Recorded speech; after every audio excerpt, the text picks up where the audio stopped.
আমি রিম্পা। আমার নতুন একটি ব্লগে আপনাদের অনেক অনেক স্বাগতম। আশা করছি সবাই ভালো আছেন, সুস্থ আছেন, আর আমরা খুব খুব ভালো আছি। আর আজকে আমাদের এখানে মঙ্গলবার, ওই ঘড়িতে এখন বাজে 9টা। আর জানেন তো আজকে আমাদের অনেকটাই লেট হয়েছে ঘুম থেকে উঠতে, কারণ কালকে রাতে এত মশার কামড় খেয়েছি, আর তার সাথে এত গরম। ওই কবে থেকেই বৃষ্টি হবে হবে হবে বলে আর হচ্ছেই না। কবে যে বৃষ্টি হবে হলে না কত ভালো লাগবে। আর আজকে না ঘুম থেকে তাড়াতাড়ি ওঠার কোনো টেনশনই নেই, কারণ আজকে আমার হাজবেন্ডের 3টের সময় ডিউটি। তাই বেশি লেট না করে ঘুম থেকে উঠে সোজা একেবারে গাছে জল ঢালতে শুরু করেছি। সেই কবে থেকে জানেন তো, এই গোলাপ গাছটা কেনার পর থেকে আর একটাও কিন্তু গাছে ফুল হচ্ছে না। কি জানি কি হয়েছে, প্রত্যেক দিনই তো গাছে জল দেওয়া হচ্ছে। আপনাদের মধ্যে যদি কেউ জানেন অবশ্যই আমাকে একটু জানাবেন তো। গাছগুলোয় জল দেওয়ার পর দেখলাম এই দড়িতে না এই জামা কাপড়গুলো কেমন হয়ে এলোমেলো হয়ে আছে। ভাবলাম এগুলোকে পাট করে গুছিয়ে তারপর ধীরে ধীরে সমস্ত কাজগুলো করি। আর সমস্ত কিছু কাজ আগে থেকে না করে লাগলে না পরে কিন্তু করতে একটুকু ইচ্ছা হয় না, কারণ আবার জামা কাপড় ধুতে হবে, আবার ধুতে ধুতে আবার সেটাকে পাট করে গুছিয়ে রাখতে হবে। তাই এগুলোকে প্রথমেই করে রাখলে না তাড়াতাড়ি কাজগুলো হয়ে যায়। তারপর এই জামা কাপড়গুলো পাট করে দড়িতে তুলে রেখে এদিকে ঘরগুলো ঝাঁট দিয়ে নিচ্ছি।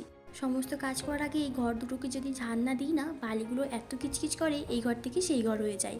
আর আমাদের এই জানলা দুটো থেকে এত ধুলো মালিগুলো আসে না যে কি আর বলবো। একটু হাওয়ার জন্য যদি এই জানলাগুলো খুলে রাখি প্রচণ্ড পরিমাণে ধুলোবালি আসে। আর জানেন রাতের বেলাও না অনেকটাই মুশকিল, যদি গরম লাগে এই জানলাগুলো যদি খুলে রাখি তাহলে প্রচণ্ড পরিমাণে মশাও চলে আসে, আর মশা চলে আসলে ঘুমিয়ে আসতে চায় না। আর এদিকে আমার তাড়াতাড়ি করে ঘরগুলো ঝাড় দেওয়া হয়ে গেছে, ওই নোংরাগুলো ওই বেলচার মধ্যে বাইরে থেকে তুলে নেব।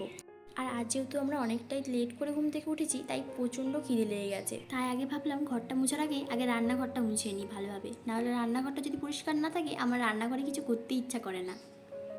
আর কালকে তো রাতে লেট করে ঘুমিয়েছিলাম, তাই জন্য কালকে রাতের অনেকটাই বাসনপত্র পড়ে আছে। তাই ভাবলো আগে কিছু খেয়ে নিই, তারপর গিয়ে এই বাসনপত্রগুলো মাজবো। তাই সবার আগে রান্নাঘরটা পরিষ্কার করলাম, কারণ রান্নাঘরটা পরিষ্কার না থাকলে মনটাও যেন পরিষ্কার থাকে না। আর আজকে না একটু চা বানাচ্ছি দুজনের জন্য। আমরা এমনিতেও চা খাই না এই গরমকালে, শীতকালে একটু চলে, কিন্তু আমরা অতটাও চা লাভার নই। আর ওই যে বললাম লেট করে ঘুম থেকে উঠেছি তো, তাই জন্য এখনো পর্যন্ত সেই ঘুমের রেস্টটা কাটেনি। তাই চা খেলে যদি একটু কাটে তাহলে হয়তো ভালো হবে। শীতকালে চা খেতে না বড্ড ভালো লাগে, আর এই গরমকালেতে এত গরম লাগে যে চা খেতে একটুকু ইচ্ছা করে না। আর জানেন তো আমি চাটা না বিস্কুটের লোভে খাই, কারণ বিস্কুট দিয়ে চা খেতে আমার কি দারুণ লাগে। আর যারা ওয়েস্ট বেঙ্গলে থাকেন তারা তো জানেন এখন কতটা ঝড় বৃষ্টি চালু হয়ে গেছে। আর এদিকে আমাদের বাড়ি থেকে তো ফোন এসে গেছিলো, বলেছিল ঝড় বৃষ্টি নাকি আরম্ভ হয়ে গেছে। আর এইদিকে চাটা হয়ে যেতেই ওকে চা দিয়ে আমি একটু জানলায় বসে বসে চা খাচ্ছি। মানে সকালের দিকে এত সুন্দর হাওয়াটা আসে না, তাই বসে থাকতে না কি ভালোই লাগে, যেন মনে হয় আর কোনো কাজই করি না। আর এইভাবে জানলায় বসে থাকলে না জীবনের খারাপ মুহূর্তগুলো সব কিছুই না মনে পড়ে যায়।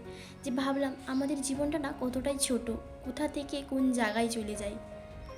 জানেন তো মাঝে মাঝে যখন একা থাকি নিজের মনে যে কী চলছে নিজেই বুঝতে পারি না। এই জানলার দিকে বসে থাকলে না এত সুন্দর একটা হাওয়া দেয়, আর তার সাথে যেন মনটাও খুব ভালো হয়ে যায়।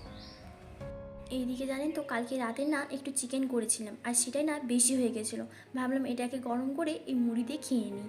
আর এখানের মুড়িটা না অতটাও খেতে ভালো না, তবুও মাঝে মাঝে মনে হলে এই দোকান থেকে মুড়িটা কিনে নিই, কারণ মুড়ি খেতে না আমার বড্ড ভালো লাগে। ভেবেছিলাম একটু সকালে রুটি করব, কিন্তু বর বললো ওইদিকে যে তাড়াতাড়ি করে ভাতটা বসে করে দেবে আর রুটি করতে হবে না, ওই মুড়িটা আছে আর তার সাথে না অল্প একটু ভাতও ছিল। ও বললো আমি খেয়ে নেবো আর তুমি মুড়িটা খেয়ে নিও। এইদিকে সকালে টিফিনটা করার পর এতগুলো যে বাসনপত্র ছিল সেইগুলোকে ধুতে এসেছি। কত বাসনপত্র হয়ে গেছিলো বলুন তো। আর আমার না এই বাসনগুলো রাখার না অনেকটাই ঝামেলা, আর এখানে থাকতে থাকতে না এত বাসনপত্র হয়ে গেছে যে ভাবছি একটা ওই বাসনের যে একটা স্ট্যান্ড থাকে ওইটা কি বাক্সের মধ্যে না রাখা যায় না। মাঝে মাঝে জল ঝরিয়ে রাখাটা যায়, কিন্তু অতগুলো বাসন না একসাথে রাখা যায় না। এই কাপগুলো আর এই কাঁচের বাসনগুলো না প্রচণ্ড ভয় লাগে, যেন মনে হয় কখনো যেন ওরা ভেঙে না যায়। আর রান্নাঘরের দিকে না অল্প অল্প হাওয়া আসে, কখনো কখনো বেশি হাওয়া আসলে না রান্না করতে অসুবিধা হয়। গ্যাসে যখন রান্না করি তখন অসুবিধা হয়, কিন্তু যখন ইন্ডাকশানে রান্না করি তখন অতটা অসুবিধা হয় না। এইদিকে আপনাদের সাথে কথা বলতে বলতেই না আমার বাসনগুলো ধোয়া হয়ে গেছে। আর বললাম না এই বাক্সটার মধ্যে রাখি, আর একটা বাক্স আছে ওইটার মধ্যেও রাখি, আর এইটার মধ্যে না একটু জল ঝরার জন্য রেখে দিই। আর এদিকে যতক্ষণ কাজ করছি বাসনগুলোর জলগুলো ঝরে যাবে ভালোভাবে। আর এদিকে দাঁড়িয়ে দাঁড়িয়ে না এতগুলো বাসন মাজতে অনেকটাই গরম হচ্ছিল, তাই ভাবলাম ঘরটা মোছার আগে একটু বসে নিয়ে তারপর ঘরটা মুছবো। এইদিকে কিছুক্ষণ বসার পর ভাবলাম না আর লেট করবো না, এদিকে এতটা লেট হয়ে গেছে, ভাবলাম তাড়াতাড়ি গিয়ে আগে ঘরগুলো মুছে নিই।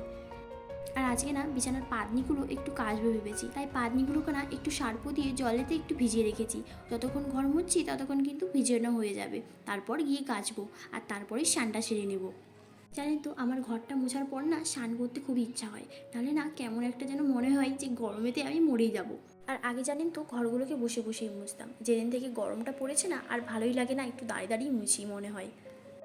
আর এখানে থাকতে থাকতে না যেন ঘরের কোথাও মনে পড়ে যায়, যেন মনে হয় একটু ঘরে গিয়ে থাকি। ভালোও লাগে না এখানে একা একা সারাদিনটা কী করব, ওই মাঝে মাঝে কাজ নিয়ে ব্যস্ত থাকি, আবার কোনো কোনো মনে হয় যেন ফোন নিয়ে ব্যস্ত থাকি। আর জানেন তো ফোন নিয়ে থাকলে না একটুকু কাজই এগোয় না, তাই ভাবি যে কাজটা আগে করব, তারপর যা দেখার দেখবো। আর আমার তো টিভিটা আছে, টিভিটা জানেন তো আমার বন্ধুরই মতো, কারণ কিছু না থাকলে আমি টিভিটা নিয়েই ব্যস্ত থাকি। এইদিকে যত বেলা হচ্ছে ভাবি যে অনেকটাই লেট হয়ে গেল, বাবা কখন তাড়াতাড়ি করে কাজগুলো সারবো আর কখন তাড়াতাড়ি করে রান্নাটা সারবো। আর এদিকে তো ঘরগুলো মুছে নিয়েছি, আর ঘরগুলো মুছে নিয়ে না তাড়াতাড়ি করে স্নানটা সেরে নিয়েছি।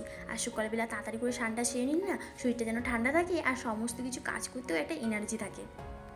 আর এখন তো যেহেতু গরম পড়েছে, সানস্ক্রিন তো মাখতেই হবে, না হলে মুখে তো ট্যান পড়বেই। এত রোদের তাপ যে আর কি বলবো। ওই যে বলেছিলাম না পানিগুলোকে সার্ফের জলে ভিজিয়ে রেখেছিলাম, স্নান করতে গিয়ে না তাড়াতাড়ি করে কেচে নিয়েছি। আর এইদিকে এতটা হাওয়া দিচ্ছে, এই পানিগুলো এখানেই শুকিয়ে যাবে। জানেন তো অনেকদিন ধরেই ভাবছিলাম যে আপনাদের সাথে আমার সারাদিনের এই ভ্লগগুলো আপনাদের সাথে শেয়ার করি, কিন্তু আবার ভাবছিলাম যে আমি ভ্লগ পারবো তো, আর কেমন হবে সেটা জানি না, কিন্তু ভাবলাম যে না, কেমন হবে সেটা আপনারাই কমেন্ট করে জানাবেন। এইদিকে মনে একটু এনার্জি নিয়ে তাড়াতাড়ি করে চলে এসেছি রান্নাঘরে, আর আজকে রান্নাটা বানাবো তাড়াতাড়ি। আর এদিকে ভাতের চালটাও বের করে নিচ্ছি। ভাতের চালটা বের করানোর পর এই জলেতে ভালো করে ধুয়ে না এই প্রেশার কুকারেই বস করে দেবো। প্রেশার কুকারে ভাতটা বস করালে না 3টে সিটি দিয়েই তাড়াতাড়ি হয়ে যায়। আর কালকে জানেন তো একটু মার্কেট গিয়েছিলাম, ওই 5টা 6টার মতো। এতটাই মেঘ করে এসেছে, ভাবলাম হয়তো বৃষ্টি হবে আজ, কিন্তু না, আর হলোই না।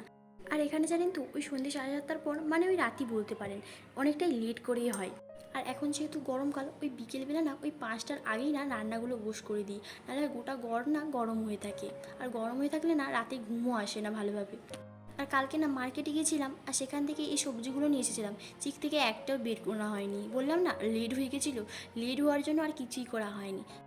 আর ভেন্ডিটা যেহেতু আমাদের ভালো লাগে, তাই জন্য ভেন্ডি নিয়েছিলাম। আর ওখান থেকে নিয়েছিলাম যেহেতু এমন যেন পোকা পোকা টাইপের, তাই জন্যই একটু বেছে বেছে কাটছিলাম। আর আজকে না ভাবছি একটু ভেন্ডি সর্ষে বানাবো, আর সর্ষে দিয়ে ভেন্ডি খেতে কিন্তু দারুণ লাগে।